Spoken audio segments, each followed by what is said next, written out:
Hola y bienvenidos al canal, mi nombre es Alejandro y hoy os traigo el análisis fundamental de los resultados presentados por Dropbox este primer semestre del año 2022. Y Dropbox es una empresa que ofrece servicios en la nube, muchos de vosotros ya la conoceréis. Yo fue una de las primeras empresas cloud que conocí, al menos su servicio aquí en España, y ofrece un servicio similar a lo que ofrece Google Drive, por lo tanto tiene competidores muy fuertes, y hay que tener en cuenta pues que es un sector pues que tiene mucho recorrido y mucho crecimiento por delante, pero que sí cada vez hay protagonismos más importantes, ya sea Azure, Amazon Cloud o Google. Y es una empresa que está en un sector pues en los cuales se espera grandes crecimientos, y como podemos ver aquí de 2022 a 2023 se esperan unos crecimientos bastante moderados. Por lo tanto, a lo mejor deberíamos prestar atención a esta información. Actualmente tiene una capitalización bursátil de unos 7.745 millones, tiene beneficios y la verdad que tiene una posición de caja interesante que luego veremos en el balance de situación. Es una empresa que a día de hoy tiene un PER 26 veces, ya sabéis, según Market Screener, y no reparte dividendo. Sí que recompra acciones, como veremos también en el estado de flujos de efectivo, y vamos a ver qué es lo que nos encontramos en los estados financieros. Y bien, ya nos encontramos en la cuenta de resultados a 30 de junio del año 2022. Vamos a analizar el primer semestre de este año y vemos cómo las ventas se incrementan un 8,9%. Vemos que el coste de las ventas apenas se incrementa. Esto es algo inédito, algo la verdad que me ha sorprendido bastante y muy interesante a la vez. Y si os fijáis, pues al final vemos cómo el gross profit se incrementa un 11% y tiene un margen del 80%, un margen astronómico. La verdad que muy interesante. Ya luego en el estado de flujos de efectivo veremos si estas ventas o estos beneficios se acaban materializando en generación de caja, que esto es lo que realmente nos debería importar a los inversores. Y vemos cómo en general los gastos fijos, gastos de estructura que mínimamente necesita la empresa para ofrecer los servicios que ofrece, no se han incrementado salvo los gastos de I+D, que se han incrementado un 16% y acaba suponiendo que los gastos totales se incrementen un 6,5%. Pues bueno, hasta aquí vemos cómo la empresa tendría unos beneficios antes de impuestos y tampoco vemos grandes gastos de interés, parece que no tiene deuda. Al final vemos que paga impuestos que están alrededor del 18% y vemos como la empresa tiene un beneficio neto de 141 millones. Este se incrementa respecto al ejercicio del año anterior de los 135 millones. Por lo tanto, vemos algo que se cumple con lo que hemos visto en Market Screener. Las ventas no se incrementan a unos ritmos muy elevados, los beneficios van aumentando tampoco a unos ritmos muy elevados, pero oye, hay una dinámica positiva. Por lo tanto, vemos cómo la empresa, gracias a tener unos beneficios de 141 millones de dólares, convierte el 12,42% de sus ventas totales. El año anterior fue del 12,95%. Vemos un tanto por ciento bastante importante y esto es la verdad que interesante. Debajo de la PIG nos da este desglose de cómo es el gasto por Stock-Based Compensation dentro de esta PIG, dentro de estos gastos, y vemos cómo la mayor parte de estos gastos de remuneración a los empleados se va para el Research and Development. Por lo tanto, estamos viendo que diferentes ramas del negocio, los empleados reciben una remuneración a través de acciones, y esto, pues si la empresa no recompra acciones, va a suponer dilución para el accionista. Y bien, ya nos encontramos en el estado de flujos de efectivo, donde vamos a poder valorar qué es lo que ha sucedido con la caja en función de la actividad, de la inversión y de la financiación. En este caso, vemos que la empresa genera 351 millones de dólares gracias a su actividad, algo muy interesante. Nos hemos encontrado con que empresas growth, esta en este caso no es growth, pero está en un sector con grandes perspectivas de crecimiento, pues genera caja. Esto ya es interesantísimo porque la empresa va a poder financiarse con ella misma, con la misma generación de la caja de su actividad. Vemos que desinvierte en este caso unos 49 millones de dólares y al final devuelve a financiar a sus accionistas unos 575 millones de dólares. Como podréis comprender, inversiones más financiación son superiores, hay una mayor salida de caja que la que ha generado por su actividad, y esto va a provocar una disminución de la caja por valor de 180 millones y hará que el saldo final pase de 533 millones a 352 millones de dólares. Por lo pronto me ha sorprendido pues esto, que genere caja, y que la verdad, pues si nosotros sumamos beneficio neto más amortizaciones, vemos que hay una cierta distancia entre esta generación de efectivo gracias a la actividad con la que nosotros podríamos suponer una generación bastante próxima a la realidad. Y es que nos encontramos que la empresa tiene Stock-Based Compensation, como antes hemos mencionado en la cuenta de resultados.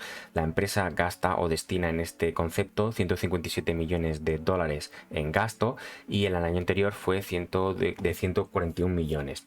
Vemos que la dinámica es ascendente, vemos que cada vez gasta más en este concepto, y fijaros que la remuneración a los accionistas a través de acciones es superior a la del beneficio neto. Por lo tanto, oye, ¿qué pasa aquí? Si nosotros no hubiésemos remunerado a los empleados con acciones, significaría que a lo mejor la empresa tendría unos beneficios netos de 350 millones aproximadamente. Una burrada por lo que hemos visto. Generaría un beneficio neto del 20 y pico por ciento, 24% respecto a ventas. Y básicamente esto es lo que hace alterar esta suma de aquí con este resultado de aquí, porque tampoco vemos grandes afectaciones en el working capital. Sí que las hay, pero son mínimas y tampoco voy a entrar en detalle, ya que quiero que el vídeo sea cortito, pero bueno, que se lo sepáis. Y para que se entienda, el Stock-Based Compensation es un gasto para la empresa, pero no es una salida monetaria. ¿Por qué? Porque nosotros la empresa va a ampliar capital, va a coger acciones y se las va a dar a los empleados. ¿Esto qué va a hacer? Pues que haya más acciones en circulación. Si hay más acciones en circulación, se supone que el beneficio por acción disminuye si este beneficio por acción no ha aumentado gracias al ejercicio. Esto quiere decir, pues, que aparte de tener menos derechos de voto, tienes menos beneficio por tu acción, y por lo tanto esto te diluye, y esto no es interesante en cuanto a inversión a largo plazo. En este caso, la verdad es que es bastante elevado. Si lo tenemos en cuenta en base a las ventas, se podría llegar a aceptar, pero realmente es necesaria esta remuneración a los empleados. ¿Es de verdad necesaria? Es muy elevada, y la mayor parte de esta compensación seguramente se la llevan los directivos. Y bueno, si seguimos adelante vemos que la empresa tiene un CAPEX pues ridículo. Si de 1.100 millones únicamente tenemos que invertir 14 millones para poder conseguir ventas, pues hostia, está fenomenal. Luego vemos como la empresa pues hace inversiones a corto plazo, y vemos que además pues hace unas desinversiones. Al final el balance pues de las inversiones y de todo en general pues es positivo para la empresa, es decir, la empresa cobra unos 50 millones de dólares. Y al final vemos como tampoco hay salidas relevantes en cuanto a flujos de financiación. El flujo más importante es la recompra de acciones por valor de 500 millones. Interesante que supere el valor del Stock-Based Compensation. Y tenemos dos cosas, pues que esta recompra de acciones pues a priori puede parecer que esté beneficiando a los accionistas, pero tener en cuenta que la está descapitalizando la empresa, porque ha pagado casi 4 veces los beneficios netos. Bien, ya nos encontramos en el balance de situación, donde vamos a poder ver un poco la estructura patrimonial de la empresa. Vamos a ver qué posición de liquidez tiene, qué patrimonio tiene, si tiene deudas, qué es lo que compromete al patrimonio. En total, en definitiva, información muy relevante que nos va a servir a la hora de valorar la compañía. Por lo pronto vemos una empresa con una gran posición de liquidez. Su activo corriente es del 57,75%, tiene un valor absoluto de 1.593 millones, y la mayor parte de este activo corriente son cash e inversiones a corto plazo. Por lo tanto, vemos que la empresa apenas tiene inventarios, no tiene casi clientes. Esto es muy interesante porque casi todas las ventas que genera se cobran al momento, y esto la verdad que a mí me gusta mucho de las empresas. Además, la empresa tiene un fondo de maniobra positivo, es decir, tiene el activo corriente por valor superior al pasivo corriente, además con un cash muy interesante de 352 millones. En cuanto a activos fijos, la infraestructura que ayuda a la empresa a desarrollar su negocio, vemos que tiene como planta y propiedad de equipo de 196 millones. Este se amortiza respecto al año anterior y por eso disminuye. Vemos como también tiene bastantes leasings, está haciendo bastante uso de este tipo de operativa, en los cuales pues no compra los activos, sino los renta en renting o en leasings, y esto los activa y los va pagando a medida que los va utilizando y también amortizando. Esto es muy interesante, pues la verdad que el sector es un sector muy dinámico, en los cuales pues se requieren grandes inversiones en equipos, ¿vale?, los cuales pues se vuelven obsoletos muy rápidamente. Por lo tanto, ¿para qué tenerlos si tengo una empresa tercera que me los financia? Los consumo, los gasto, se los ofrezco a mis clientes, y luego ya pues los devuelvo y sigo con esta operativa. Si esto me sirve, me funciona y me ayuda a generar beneficios, pues adelante.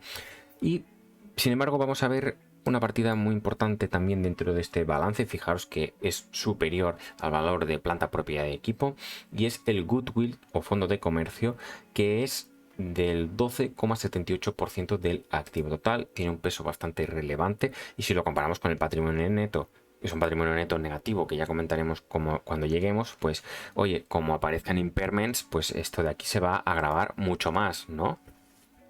Y la empresa en sí pues no tiene deuda financiera con entidades de crédito, con bancos, pero sí que tiene Convertible Senior Notes o deuda convertible, notas convertibles, por valor de 1.372 millones.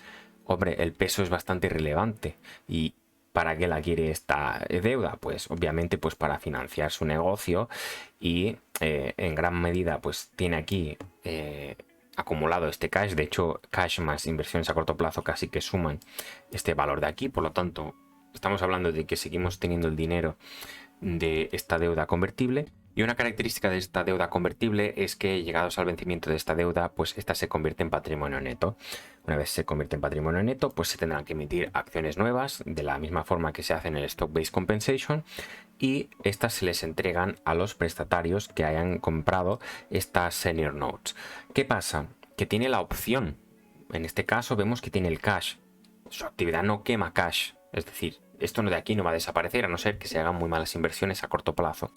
Y es que a lo mejor a la empresa le interesa que esto se acabe convirtiendo en patrimonio neto, porque tenemos un patrimonio neto negativo. ¿Cómo puede ser que tengamos beneficios que en teoría ayudan a capitalizar la empresa, y luego resulta que nuestro patrimonio neto disminuye respecto al año anterior? Pues es que se han recomprado acciones. Se han comprado acciones por valor de 450 millones, menos los 140 de beneficio. Total nos da que el patrimonio neto ha decrecido.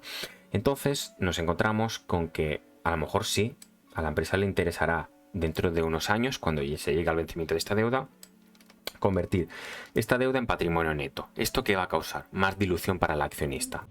Y bueno, la verdad que la empresa me ha sorprendido mucho. Uno, su margen bruto, que es muy interesante, que tenga beneficios, que consiga generar caja, y lo que no me ha gustado ha sido pues la remuneración a los empleados, que es bastante elevada. Luego no me ha gustado que se recompren acciones por valor superior a los beneficios. ¿Para qué? O sea, ¿para qué haces eso si luego te endeudas y acabas o puedes llegar a provocar más dilución? ¿Y para qué llevas a la empresa a esta situación? En teoría es una quiebra contable. ¿Por qué? Porque ha salido más dinero del que ha entrado en la compañía en su histórico. Y pese a que no está quebrada, porque es una empresa que sigue generando beneficios, y hay muchas empresas con déficit porque han ido recomprando muchas acciones a lo largo de su vida, es una situación que a mí no me gusta del todo y me incomoda, porque me siento más seguro con la empresa que capitaliza, y que la empresa usa los recursos que genera o obtiene de la financiación, es decir, de todo el pasivo, los obtiene y los emplea para su actividad, no para recomprar acciones, para comprar inversiones a corto plazo. ¿A costa de qué? Y bueno, hasta aquí el vídeo de hoy. Espero que os haya gustado mucho. Darle like, suscribiros y hasta pronto.